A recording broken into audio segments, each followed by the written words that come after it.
Hari-hari berlalu, dan tanpa sadar, aku mulai mengandalkan kehadiran Raka dalam hidupku. Setiap sore, aku selalu menunggu suara gerobak baksonya yang khas di depan rumah. Aku bahkan mulai membantu ibuku memasak lebih banyak makanan hanya agar aku punya alasan untuk keluar dan bertemu dengannya. Awalnya, aku merasa sedikit bersalah. Bagaimana bisa aku tertarik pada pria lain begitu cepat setelah apa yang terjadi dengan Agus? Tapi kemudian aku menyadari bahwa ini bukan tentang melupakan masa lalu. Ini tentang memberi diriku kesempatan untuk merasa bahagia lagi. Raka memiliki cara tersendiri untuk membuatku merasa nyaman. Ia tidak pernah memaksaku untuk berbicara jika aku tidak ingin, tapi ketika aku mulai bercerita, ia mendengarkan dengan penuh perhatian. Kadang-kadang, ia juga bercerita tentang kehidupannya. Ia mengatakan bahwa ia seorang yatim piatu sejak kecil dan dibesarkan oleh pamannya, seorang penjual bakso tradisional. Dari sanalah ia belajar cara membuat bakso yang enak, hingga akhirnya memutuskan untuk menjual bakso sendiri. Meskipun hidupnya sederhana, ia tampak sangat puas dengan apa yang dimilikinya. Aku suka bekerja sendiri, katanya suatu hari sambil tersenyum. Aku bisa bertemu banyak orang, mendengar cerita mereka, dan mencoba membuat harinya sedikit lebih baik dengan semangkuk bakso. Aku tersenyum mendengarnya. Ada sesuatu yang begitu tulus dari caranya berbicara, seolah-olah dunia ini masih dipenuhi kebaikan meskipun banyak hal buruk terjadi di dalamnya. Dan entah bagaimana, kepolosannya itu membuatku merasa damai. Namun, tidak semua orang setuju dengan hubungan kami. Beberapa temanku, terutama yang mengenal Agus, seringkali mencibir pilihanku. Mereka bilang, aku terlalu terburu-buru, atau bahkan ada yang menyindir bahwa aku hanya ingin balas dendam pada Agus dengan menjalin hubungan dengan pria yang jauh di bawah status sosialku. Awalnya, komentar-komentar itu cukup menyakitkan. Aku sempat ragu apakah aku benar-benar bisa melanjutkan hubungan ini tanpa merasa malu. Tapi Raka tidak pernah memedulikan omongan orang lain. Suatu hari, saat aku mengeluh tentang apa yang dikatakan, sedang memesan maka, ia hanya tertawa kecil dan berkata, "Indah, kamu tidak hidup untuk membuat orang lain senang. Kamu hidup untuk dirimu sendiri. Jika kamu merasa bahagia dengan seseorang, maka itu yang terpenting." Kata-katanya itu seperti cambuk bagi hatiku. Aku mulai menyadari bahwa aku tidak perlu memedulikan apa kata orang lain. Aku sudah cukup menderita karena membiarkan orang lain, terutama Agus, mengendalikan hidupku. Sekarang, aku ingin memilih jalanku sendiri, meskipun itu berarti harus melawan norma-norma yang ada. Hubungan kami semakin dekat dari hari ke hari. Kami mulai menghabiskan waktu bersama di luar jam kerjanya sebagai penjual bakso. Kadang-kadang ia mengajakku berkeliling kota dengan gerobak baksonya, dan kami akan berhenti di tempat-tempat yang indah untuk menikmati matahari terbenam. Di momen-momen seperti itu, aku merasa seperti kembali menjadi diriku yang dulu. Sebelum Agus, sebelum semua rasa sakit itu datang. Suatu malam, setelah kami duduk di tepi sungai sambil menikmati angin malam, Raka tiba-tiba menatapku dengan serius. "Indah," katanya pelan. "Aku tahu kita baru kenal beberapa bulan, tapi aku merasa sangat nyaman bersamamu. Kamu adalah wanita pertama yang membuatku merasa seperti ini. Aku ingin kita lebih serius." Aku terkejut mendengarnya. Rasanya seperti mimpi. Setelah semua yang telah kulalui, aku tidak pernah berpikir bahwa aku akan menemukan seseorang yang bisa membuatku merasa seperti ini lagi. Namun, di saat yang sama, aku juga merasa takut. Bagaimana jika aku salah memilih lagi? Bagaimana jika semua ini hanya ilusi, seolah membaca pikiranku? Raka menggenggam tanganku erat. Aku tahu kamu mungkin masih ragu, dan aku mengerti. Tapi aku janji, aku tidak akan pernah menyakitimu seperti dia. Aku ingin melindungimu, membuatmu bahagia, dan membangun masa depan bersamamu. Air mata mulai mengalir di pipiku. Bukan karena sedih, tapi karena aku merasa begitu dicintai. Untuk pertama kalinya sejak lama, aku merasa yakin bahwa aku telah menemukan orang yang tepat. Ya, jawabku pelan, namun penuh keyakinan. Aku mau. Senyuman lebar merekah di wajah Raka. Ia langsung memelukku erat, seolah tak ingin melepaskanku lagi. Malam itu, aku tahu bahwa hidupku telah berubah selamanya. Aku tidak lagi hidup dalam bayang-bayang masa lalu. Aku siap untuk memulai babak baru bersama Raka, pria yang telah membawa cahaya ke dalam hidupku yang gelap. Dan untuk pertama kalinya dalam waktu yang lama, aku merasa benar-benar bahagia. Kutinggalkan tunanganku yang berselingkuh, dan ku menikah dengan seorang penjual bakso keliling. Tak kusangka sebenarnya ia adalah aku, Indah, selalu berpikir bahwa hidupku sudah sempurna. Dengan karir yang stabil sebagai desainer interior dan hubungan yang telah berjalan selama 2 tahun dengan Agus, aku merasa masa depanku sudah tertata rapi. Kami bahkan sudah bertunangan, dan rencana pernikahan kami tinggal beberapa bulan lagi. Semua orang menganggap kami pasangan ideal. Agus tampan, mapan, dan keluarganya sangat dihormati. Tapi ternyata, semua itu hanya ilusi. Semuanya mulai runtuh pada suatu malam ketika aku pulang lebih awal dari kantor karena merasa tidak enak badan. Aku berniat untuk memberikan kejutan kepada Agus dengan makan malam bersama. Namun, saat aku membuka pintu apartemen kami, aku mendengar suara tawa cempreng seorang wanita dari dalam kamar tidur. Awalnya aku berpikir itu salah satu temannya, tapi naluriku langsung berbisik bahwa ada sesuatu yang tidak beres. Dengan hati berdebar-debar, aku melangkah mendekat. Suara itu semakin jelas, diselingi oleh gumaman mesra Agus. Aku membuka pintu kamar tanpa mengetuk, dan apa yang kulihat membuat dadaku seperti ditusuk ribuan jarum. Di sana, Agus sedang bercumbu dengan seorang wanita asing. Wanita itu cantik, lebih muda dariku, dan mengenakan pakaian yang jelas-jelas terlalu intim untuk situasi ini. Indah. Agus tampak panik, tetapi bukannya meminta maaf, dia malah berteriak, marah padaku. Kenapa kamu pulang lebih awal? Kamu selalu saja bikin masalah. Aku terdiam, tak bisa berkata apa-apa. Air mata mengalir deras di pipiku, tapi aku tak ingin menunjukkan kelemahanku di depan mereka. Aku mengambil tas dan barang-barang pentingku, lalu meninggalkan apartemen itu tanpa sepatah kata pun. Hatiku hancur, namun di balik rasa sakit itu, aku tahu satu hal. Aku tidak akan pernah memaafkannya. Beberapa minggu setelah insiden itu, aku memutuskan untuk kembali ke rumah orang tuaku agar bisa menyendiri dan merenung. Aku butuh waktu untuk memulihkan diri, meskipun luka itu masih terasa begitu segar. Setiap kali aku membuka media sosial, aku melihat foto-foto Agus dan wanita itu bersama-sama. Mereka tampak begitu bahagia, seolah-olah perselingkuhan itu adalah hal yang wajar. Namun, di tengah keputusasaanku, ada satu hal yang membuatku merasa sedikit lega. Bakso keliling milik Raka. Ya, Raka adalah penjual bakso keliling yang sering mangkal di depan rumah orang tuaku. Dia tampak berbeda dari penjual bakso lainnya.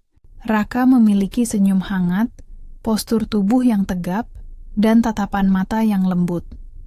Ia juga tampan, meskipun gaya hidupnya sederhana. Awalnya, aku hanya membeli baksonya sebagai pelarian dari kesedihan. Namun, lama-kelamaan aku mulai merasa nyaman berbicara dengannya. Raka selalu tersenyum saat melihatku datang, dan ia selalu bertanya tentang hariku dengan nada yang tulus. Kadang-kadang, kami berbincang tentang hal-hal kecil seperti cuaca atau film favorit, dan entah kenapa, percakapan itu membuatku merasa lebih ringan. Suatu sore, setelah memesan semangkuk bakso, aku mencoba bercerita tentang apa yang terjadi padaku. Tentu saja, aku tidak memberitahunya secara detail, hanya mengatakan bahwa aku baru saja melewati masa-masa sulit dalam hidupku. Raka mendengarkanku dengan sabar, tanpa menghakimi. Ia hanya mengangguk pelan dan berkata, "Hidup memang kadang keras, tapi percayalah, Tuhan selalu punya rencana yang lebih baik." Kata-katanya sederhana, tapi entah bagaimana mereka berhasil menyentuh hatiku. Untuk pertama kalinya sejak insiden itu, aku merasa ada secercah harapan dalam hidupku. Meskipun aku belum sepenuhnya sembuh, aku mulai merasa bahwa mungkin saja aku bisa menemukan kebahagiaan lagi, mungkin saja di tempat yang tak terduga. Dan tanpa aku sadari, benih-benih perasaan baru mulai tumbuh di hatiku, tepat di bawah bayang-bayang patah hati yang masih menyelimuti. Hari pernikahan kami tiba lebih cepat dari yang kubayangkan. Setelah keputusan besar itu di tepi sungai, segalanya berjalan begitu cepat. Raka dan aku memutuskan untuk tidak menunda-nunda lagi. Kami ingin memulai hidup baru bersama tanpa terlalu banyak formalitas atau kemewahan. Pernikahan kami pun dirancang sederhana, hanya dihadiri oleh keluarga dekat dan beberapa teman baik. Aku mengenakan gaun putih sederhana yang dipinjamkan oleh ibuku. Gaun itu bukanlah gaun pengantin mewah seperti yang pernah kubayangkan untuk hari pernikahanku dengan Agus, tapi entah kenapa, gaun ini terasa lebih istimewa. Mungkin karena kali ini aku benar-benar bahagia. Bahagia dengan pilihan hatiku sendiri, bukan karena tekanan atau ekspektasi orang lain. Raka tampak tampan dengan setelan jas sederhana yang ia pinjam dari pamannya. Ia tersenyum lebar saat melihatku berjalan menuju altar, didampingi oleh ayahku. Ada sesuatu dalam tatapannya yang membuatku merasa begitu dicintai. Sebuah kelembutan yang belum pernah kulihat sebelumnya, bahkan dari Agus. Upacara berlangsung singkat namun penuh makna. Saat pendeta menyuruh kami untuk saling berjanji, Raka menatapku dengan mata berkaca-kaca. "Indah," katanya pelan, "aku berjanji untuk selalu mencintaimu, melindungimu, dan mendukungmu dalam suka maupun duka. Kamu adalah cahaya dalam hidupku, dan aku akan melakukan segala yang aku bisa untuk membuatmu bahagia." Air mata mulai mengalir di pipiku. Aku balas berjanji dengan suara yang sedikit bergetar. "Raka, aku berjanji untuk selalu ada di sisimu, mendukungmu, dan mencintaimu sepenuh hati. Kamu telah membawa kebahagiaan ke dalam hidupku, dan aku tidak akan pernah melupakan semua yang telah kamu lakukan untukku." Setelah pertukaran cincin, kami resmi menjadi suami istri. Semua tamu bertepuk tangan, dan aku bisa melihat senyum bangga di wajah orang tuaku. Bahkan ibuku, yang awalnya agak ragu dengan pilihanku, tampak sangat bahagia melihat betapa tulusnya cinta Raka padaku. Resepsi berlangsung di halaman belakang rumah orang tuaku. Dekorasi sederhana dengan bunga-bunga segar, dan meja-meja panjang yang dipenuhi makanan tradisional. Tentu saja bakso menjadi hidangan utama malam itu. Bakso spesial racikan Raka sendiri. Para tamu memuji betapa enaknya bakso tersebut, dan Raka tampak bangga sekali mendengarnya. Namun, malam itu masih menyimpan satu kejutan besar yang tak pernah kuduga. Setelah acara resepsi selesai, Raka mengajakku untuk pergi ke suatu tempat. Ada sesuatu yang ingin aku tunjukkan padamu, katanya sambil tersenyum misterius. Awalnya aku mengira dia hanya ingin mengajakku ke tempat romantis untuk menikmati malam pertama kami sebagai suami istri. Tapi ternyata, aku salah besar. Kami naik mobil kecil milik Raka, dan setelah beberapa menit perjalanan, kami tiba di sebuah gedung besar yang tampak modern. Aku bingung melihat gedung itu. "Ini tempat apa?" tanyaku heran. Raka tersenyum dan menggandeng tanganku. "Ikut aku, kamu akan tahu." Kami masuk ke dalam gedung, dan aku langsung terkejut. Di dalam, ada pabrik bakso modern yang besar dan megah. Mesin-mesin canggih bekerja dengan presisi, para pekerja berpakaian seragam rapi, dan aroma bakso segar memenuhi udara. Aku benar-benar tercengang. "Raka, apa-apaan ini?" tanyaku. Masih bingung. Raka tertawa kecil lalu mengambil napas dalam-dalam. "Indah, aku harus jujur padamu. Selama ini aku menyamar sebagai penjual bakso keliling. Aku sebenarnya adalah pemilik perusahaan bakso ini. Aku ingin mengetahui langsung selera pelanggan. Itulah sebabnya aku menjual bakso secara langsung di jalan-jalan." Aku terdiam. Hatiku campur aduk antara kaget, marah, dan bingung. "Jadi, selama ini kamu membohongiku? Kamu tidak pernah bilang bahwa kamu seorang bos besar?" Raka tampak cemas melihat reaksiku. "Aku tidak bermaksud membohongimu, Indah. Aku hanya ingin kamu mencintaiku apa adanya, bukan karena status atau kekayaanku. Aku ingin kamu tahu siapa aku yang sebenarnya sebelum kamu tahu tentang semua ini."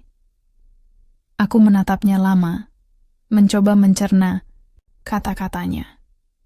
Memang benar, selama ini aku mencintainya bukan karena kekayaannya atau status sosialnya. Aku mencintainya karena dia adalah Raka, pria yang tulus, hangat, dan selalu mendukungku. Tapi tetap saja, fakta bahwa dia menyembunyikan hal ini dariku membuatku merasa sedikit dikhianati. Aku butuh waktu untuk memikirkan ini," kataku pelan. Raka mengangguk, wajahnya tampak khawatir. "Aku mengerti, Indah. Aku tidak akan memaksa kamu untuk memaafkanku sekarang. Tapi aku harap kamu tahu bahwa aku mencintaimu dengan sepenuh hati dan aku tidak pernah berniat menyakitimu." Malam itu, aku pulang ke rumah dengan perasaan bercampur aduk. Di satu sisi, aku merasa sedikit marah karena Raka menyembunyikan identitas aslinya. Tapi di sisi lain, aku juga tahu bahwa alasan di balik tindakannya itu adalah karena ia ingin aku mencintainya apa adanya. Dan jika dipikir-pikir, bukankah aku memang mencintainya bukan karena kekayaannya? Akhirnya, setelah berjam-jam merenung, aku memutuskan untuk memberinya kesempatan. Keesokan harinya, aku menemuinya di pabrik bakso itu. "Raka," kataku pelan, "aku memaafkanmu. Aku tahu kamu tidak bermaksud buruk. Yang penting bagiku adalah cintamu, bukan uangmu atau statusmu." Raka langsung memelukku erat, matanya berkaca-kaca. "Terima kasih, Indah. Aku janji. Aku tidak akan pernah menyembunyikan apapun darimu lagi." Dan di momen itu, aku tahu bahwa aku telah membuat keputusan yang tepat. Aku tidak hanya menemukan cinta sejati, tapi juga seorang pria yang siap berjuang untukku, apapun keadaannya. Kehidupan baru kami dimulai, dan aku siap untuk menghadapi apapun yang akan datang bersama Raka.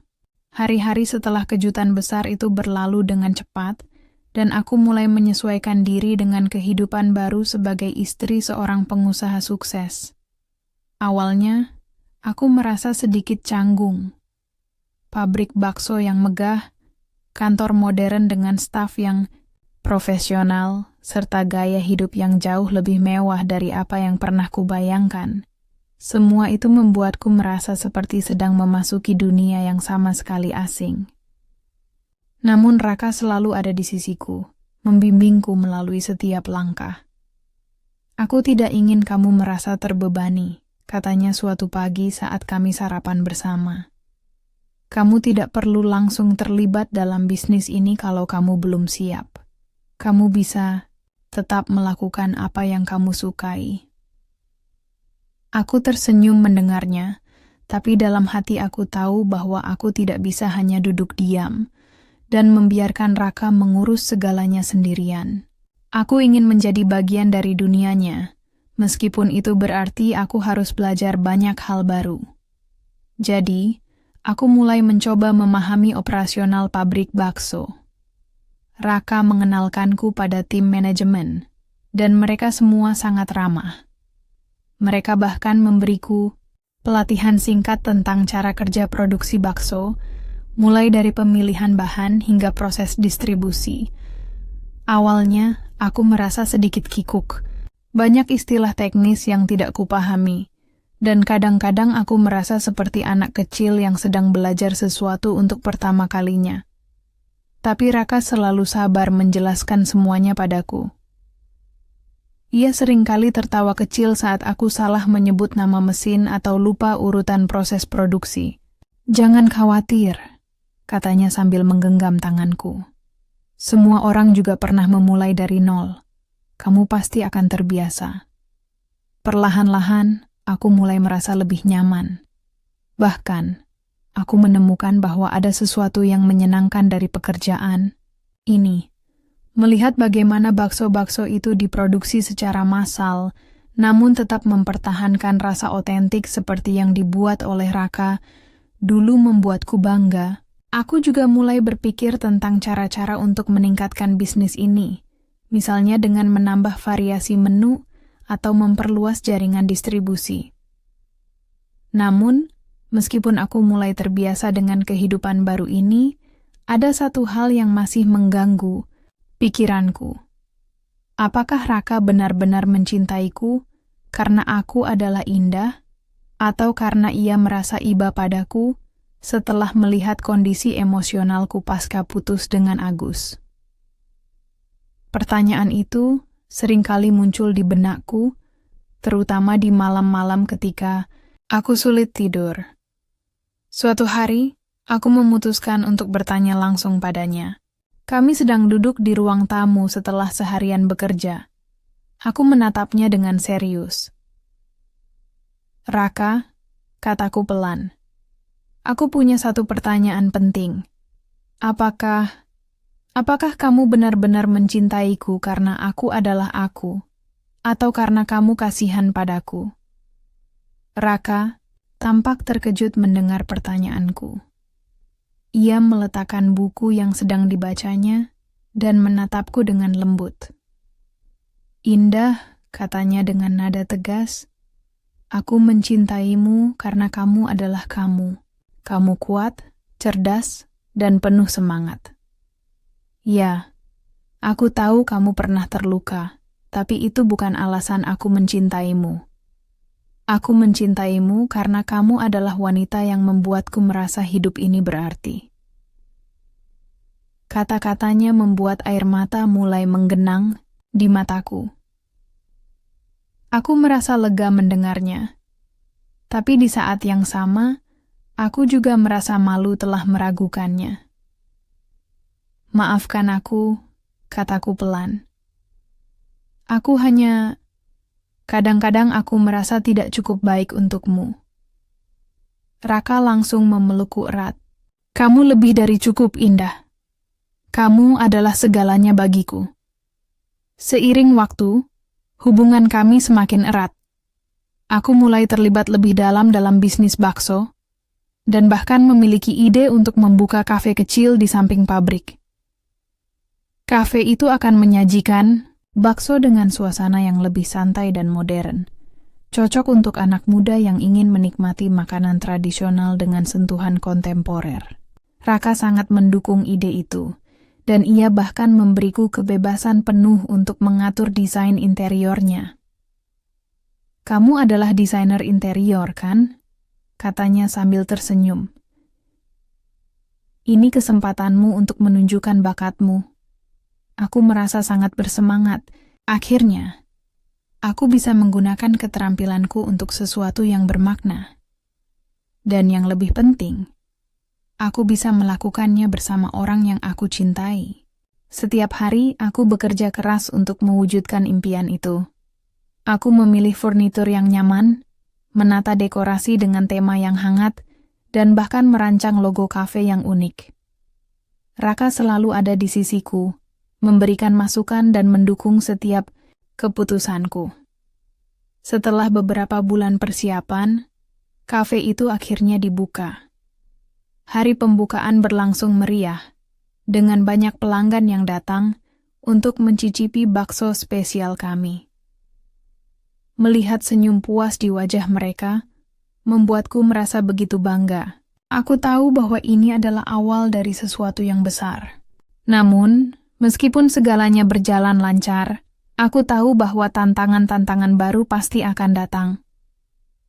Dunia bisnis tidak pernah mudah, dan aku harus siap menghadapi segala macam rintangan. Tapi dengan Raka di sisiku, aku merasa yakin bahwa kami bisa menghadapi apapun bersama-sama. Di malam pembukaan kafe, setelah semua tamu pulang, aku duduk di kursi depan kafe sambil menatap lampu-lampu kota yang berkilauan. Raka datang dan duduk di sebelahku. "Kamu hebat, Indah," katanya sambil tersenyum. "Aku bangga padamu." Aku balas tersenyum, merasa begitu bahagia. "Terima kasih, Raka. Tanpa dukunganmu, aku tidak akan bisa melakukannya." Ia menggenggam tanganku erat. "Kita bisa melalui apapun bersama, Indah. Ini baru permulaan." Dan di momen itu, aku tahu bahwa kebahagiaan sejati bukan hanya tentang menemukan seseorang yang mencintaimu, tapi juga tentang menemukan seseorang yang mau berjuang bersamamu. Raka adalah pria itu, dan aku bersyukur telah menemukannya di tempat yang tak terduga. Kehidupan kami mungkin tidak sempurna, tapi kami bahagia. Dan itu sudah cukup. Hari-hari berlalu dengan cepat, dan hidupku bersama Raka semakin terasa seperti mimpi yang menjadi nyata. Kafe bakso kami berkembang pesat, bahkan lebih sukses daripada yang pernah kubayangkan. Pelanggan datang dari berbagai penjuru kota, tidak hanya untuk menikmati bakso lezat racikan Raka, tetapi juga untuk merasakan suasana hangat dan nyaman yang aku ciptakan di dalam kafe. Kami seringkali bekerja sampai larut malam, tapi meskipun begitu, aku tidak pernah merasa lelah. Ada kebahagiaan tersendiri saat melihat orang-orang menikmati makanan yang kami buat dengan sepenuh hati. Namun, kebahagiaan itu tidak datang tanpa tantangan. Beberapa bulan setelah pembukaan kafe, kami mulai menghadapi persaingan sengit dari perusahaan bakso lain. Mereka mencoba meniru resep kami, bahkan ada yang berusaha mempekerjakan beberapa staf pabrik kami untuk mencuri rahasia dagang. Aku sempat khawatir, takut bahwa semua kerja keras kami akan sia-sia.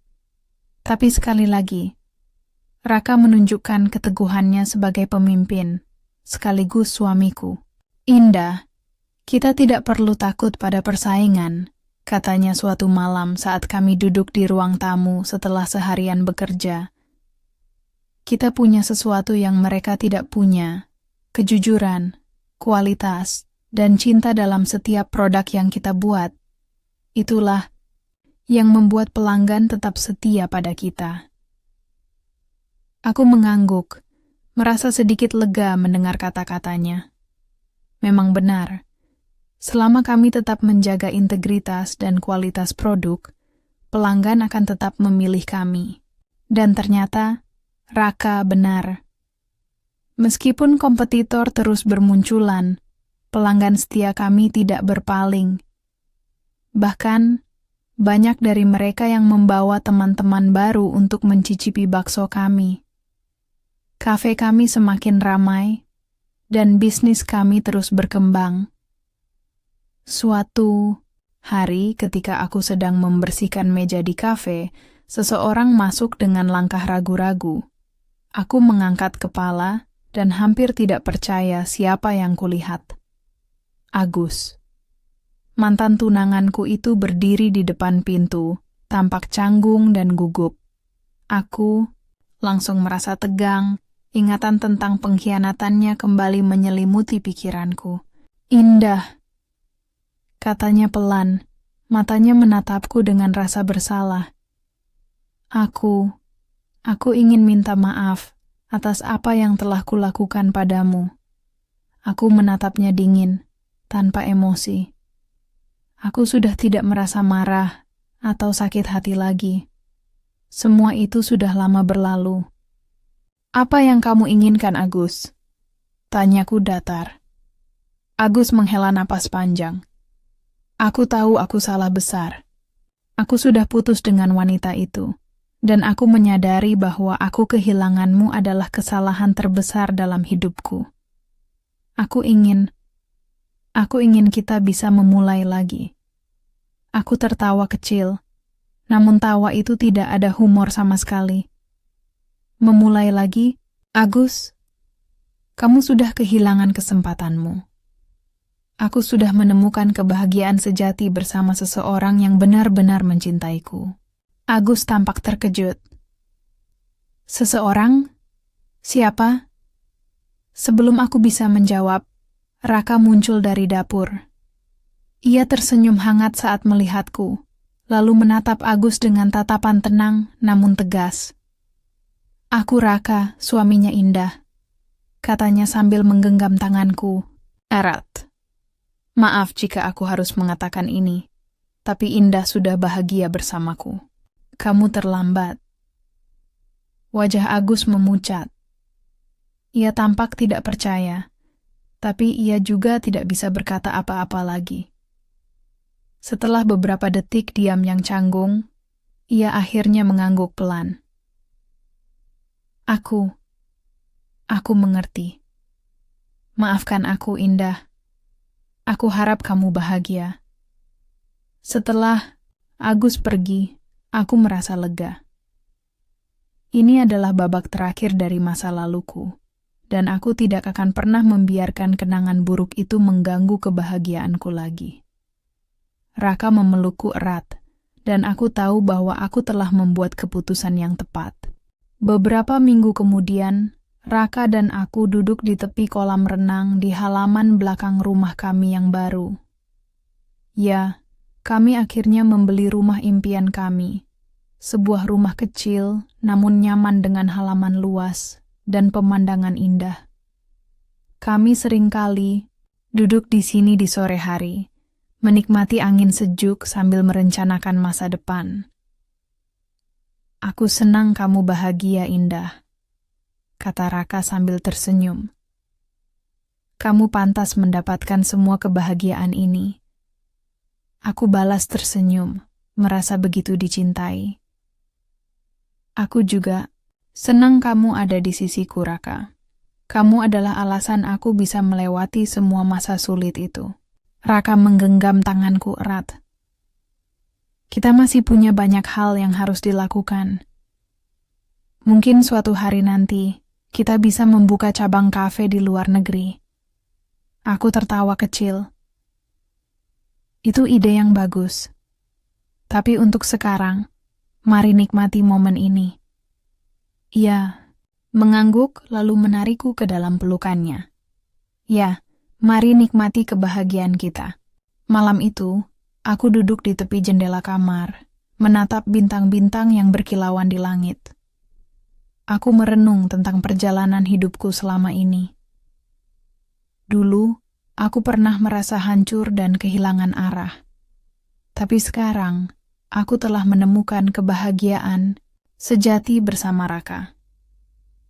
Dia adalah cahaya dalam hidupku yang gelap, dan aku tahu bahwa kami akan terus bersama, menghadapi apapun yang akan datang. Kehidupan kami mungkin tidak sempurna, tapi kami bahagia, dan itu sudah cukup.